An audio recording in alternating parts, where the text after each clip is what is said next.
హుజరాబాద్ తో మూడింది మీకు. హుజరాబాద్ లో నీవు అబద్ధాల మాటలు నీ చేష్టలు చూసి తెలంగాణ సమాజం కుంగిపోతుంది. వీళ్ళకైనా మనం ఓట్లు వేసింది, వీళ్ళేనా మన నాయకులు, వీళ్ళేనా ఇవాళ పాలించిందని చెప్పి సిగ్గుతో తలదించుకుంటుంది హరీష్ రావు. నేను అంటున్న మాటలకు మాట మాట్లాడు. దమ్ముంటే రా హుజరాబాద్ అంబేద్కర్ చౌరస్తాలో బహిరంగ చర్చకు వస్తామని చెప్పడుతున్నా.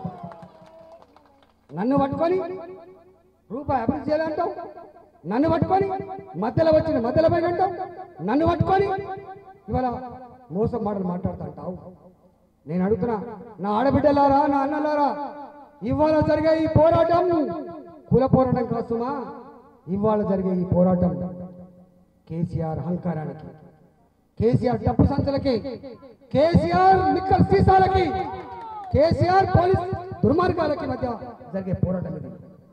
నేను నన్ను అనుకుంటాను వీడి చీమ లెక్క నడిచేత పోతానని, వీడు గడ్డి పోసను ఊతే పోతాను అనుకున్నావు. వీడు గడ్డి పోస కాదు కేసీఆర్, వీడు గడ్డపారని విషయం మర్చిపోకు. వీడు గడ్డపార. మనిషి ఎంత ఉన్నది ఇంపార్టెంట్ కాదు, మనిషి ఎంత ఉన్నది ఇంపార్టెంట్ కాదు, ఎంత చరిత్ర ఉందని ఇంపార్టెంట్ కాదు, ఎంత ఆస్తి ఉందని ఇంపార్టెంట్ కాదు, ఎంత కలేజ ఉందని ఇంపార్టెంట్. ఇవాళ నీ మీద 30వ తారీఖు తర్వాత 30 దాకా హుజరాబాద్ యుద్ధం చేస్తా. 30 తర్వాత మొత్తం తెలంగాణ వ్యాప్తంగా మీ సంగతి ఏందో మా సంగతి తెలుసుకునే సందర్భం.